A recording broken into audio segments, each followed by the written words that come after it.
Hey guys, this will really help you with your pricing. Non-billable time.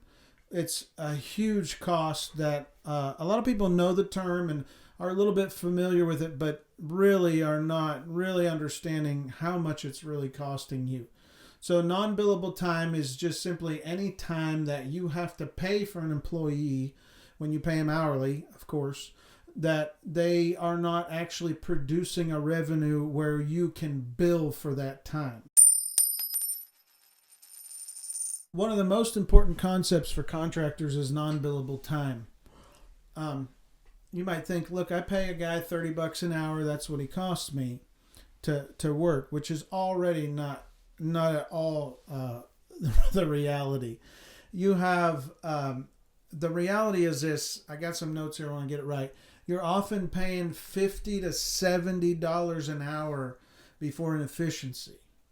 So 50 to 70, you pay 30, you're actually paying around 50 to 70 to have that employee, because there's your base wage, $30 an hour. But listen to this, then you have payroll taxes, workers' comp, that's a huge one, unemployment, and benefits if you offer them. So your $30 an hour really ends up being $36 to $40 an hour just with those payroll burdens. Again, payroll taxes, workers' comp, unemployment, benefits. If you offer that, it's really adding close to $10 more an hour for that employee on a 40-hour week, not only while he's working, you see. So the non-billable time, it compounds in that way because you have a whole cost that's associated with that employee that's not $30 an hour, but closer to $40 an hour. So if he's not working, the cost just with the payroll burden in that employee is $40 an hour. Now you have a non-billable time to consider. And listen to this. I know you know some of these, but listen, there's probably a few you maybe haven't thought of. Drive time. So drive time is a huge non-billable time.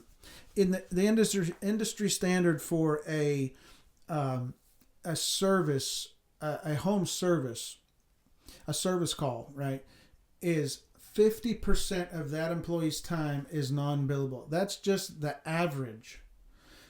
For an install, it's 25%. A home service is higher because, you could go to multiple places in one day. So what instantly happens is their drive time is higher. You might get a call 30 minutes away and the employee has to drive 30 minutes there, get the call, and then 30 minutes either back to the shop or 30 minutes to the next stop or whatever.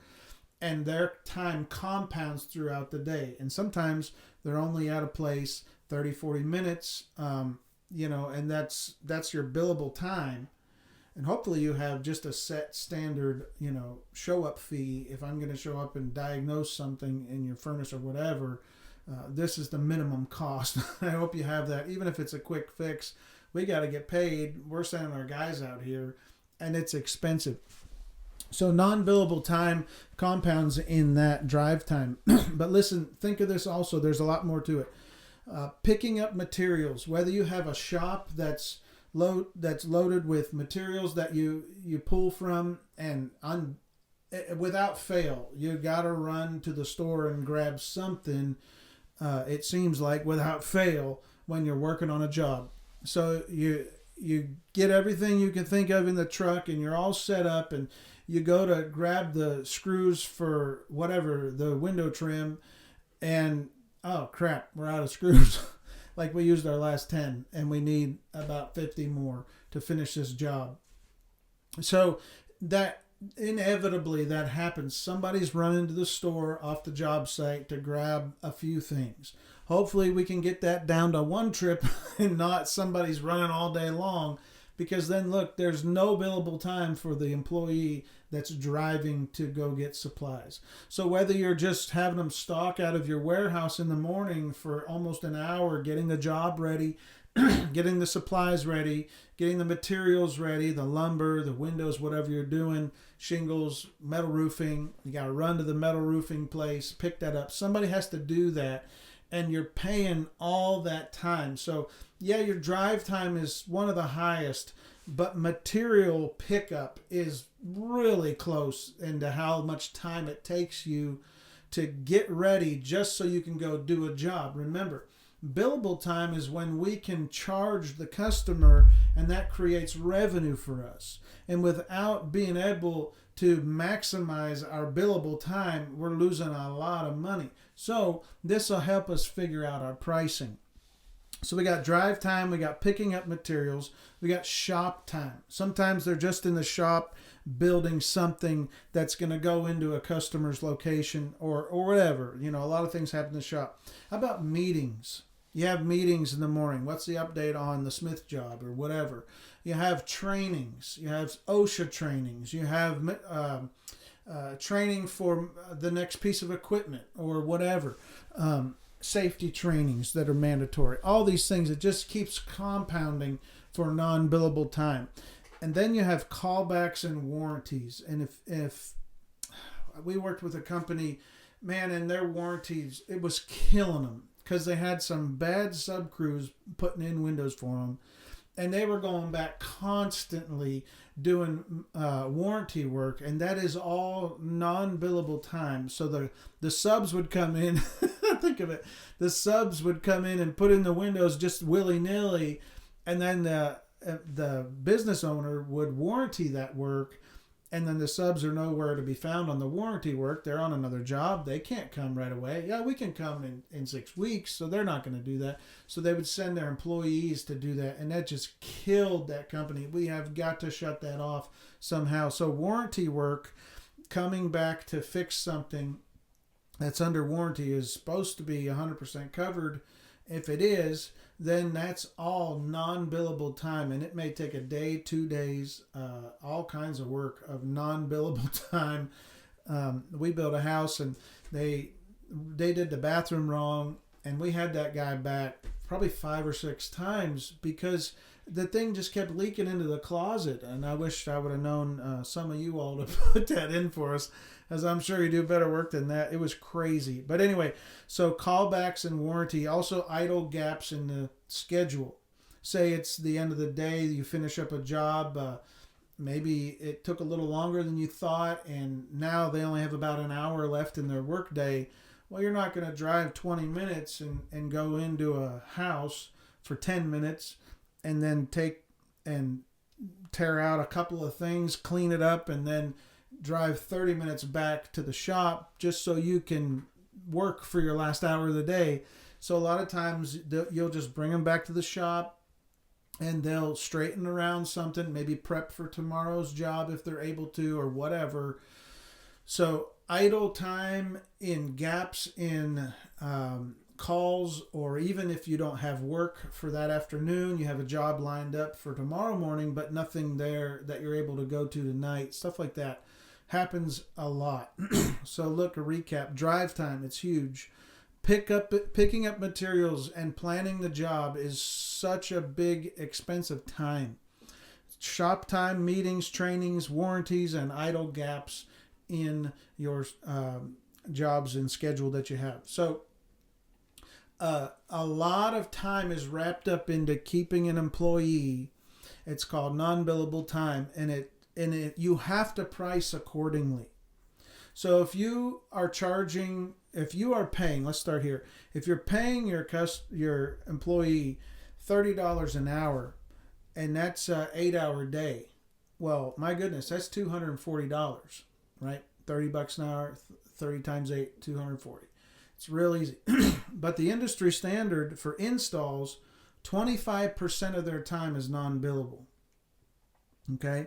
So 2 out of every 8 hours is non-billable time. Industry standard for service, home service, is 50% non-billable time.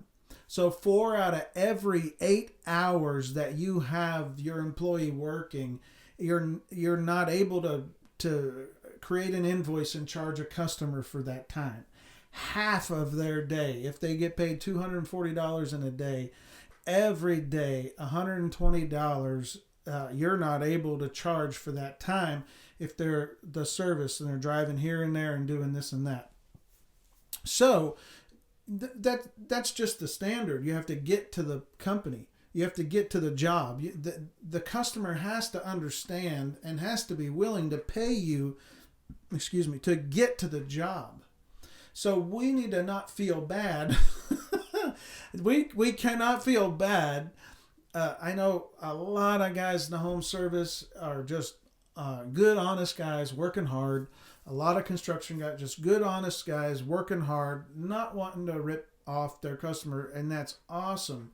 But you have to think about yourself also, and you don't need to rip anyone off, but you need to know the full expense of what you're dealing with. So if you have a employee and you're paying them $30 an hour, you can't turn around and charge the customer just $30 an hour. You wouldn't make any money. Everyone knows that. Okay.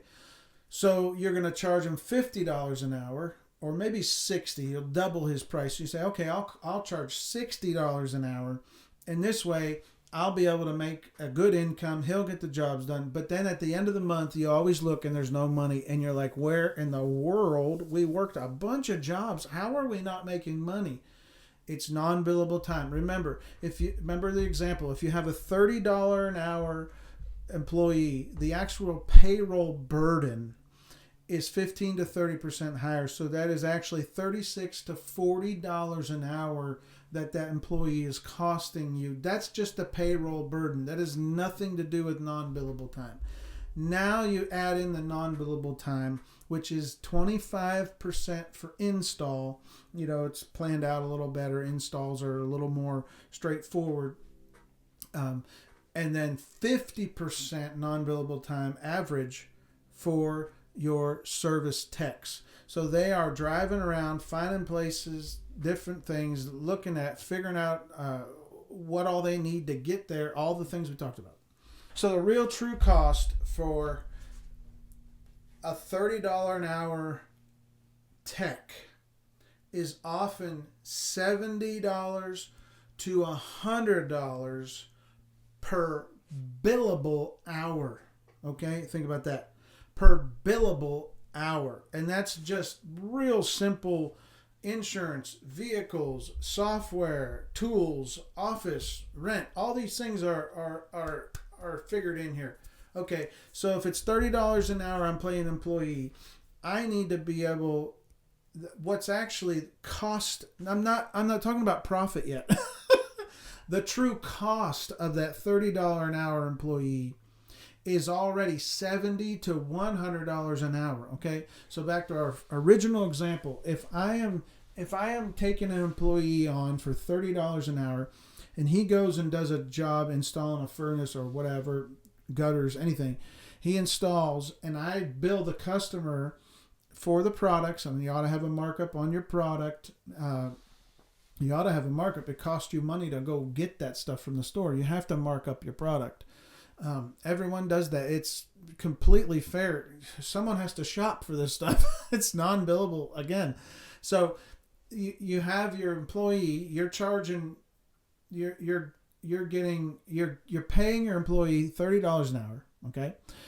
You're charging the customer $100 an hour. And that's only billable time. So if it's a 4-hour job, keep with our example, they have an 8-hour day. It's a 4-hour job. And between the time of getting their supplies and driving to their place, and maybe you pay them for lunch, maybe you don't, but you have all the other costs involved. And they get their stuff. They have to run to the store. They come back, whatever. They get the job done in a day, 4 hours. You're only billing that customer for 4 hours. Then, so you're figuring, okay, I get $400 and he's $30 an hour. That's only $240 a day. I'm charging $400. It's not a great day, but there's still money left. Well, hold on a minute. Remember, $30 an hour is not the true cost of that employee. It's actually closer to $40 an hour. So that's $320 already, and you've not even considered anything else. So you literally are charging your customer $400 in billable time, because you're only charging $100 an hour in a 4-hour job, and you have to pay your employee $320, even though his paycheck's only showing $240, because you have payroll taxes and you have all those expenses we talked about that brings your cost up to actually $40 per hour. So there is a whole lot into an employee and the cost of an employee. And if you're not fully understanding the cost of that employee plus the non-billable time, you can easily say, okay, this guy has done 12 jobs this week. My goodness, why is there no money? We have all this revenue coming in, because your true cost for that employee is very high. Non-billable time must be figured in to the pricing when you go to price a job. You think, a lot of guys think, man, $30 an hour, I'm making $70 an hour. If I charge $100 an hour labor at that job, I'm making $70 an hour to my company. But you're not. Your employee has to get his truck ready, has to do all the safety checks, has to get all his materials ready, has to drive to the job, has to do all the paperwork involved before and after the job. You have a whole big conglomeration of work that has to be done that's not billable. So you have to look at your non-billable time and factor it into your pricing. If you're not sure how to do that, please send us an email. We deal with this all the time. My wife is a whiz at this stuff. She just has a program. She puts all this stuff in, helps get a good pricing. And we love seeing contractors know their real numbers so they can set their price where it really needs to be, so that they can actually hit the 20 to 30% profit, net profit that they think they're trying to make, rather than work all month and have no money left and say, where in the world is all the money? We have all this revenue. Why is there no money? Sometimes that bucket with holes in it is non-billable time, and it's really draining your resources out of your company. Send us an email. We'd love to chat with you and see if we can't help you figure out some of this non-billable time and figure out how to set your pricing where you're actually going to make the net profit that you're wanting to make, that you're actually needing to make so your company can be successful. Dave from Divine Strategy Group. Thanks for listening, guys. Go kill it.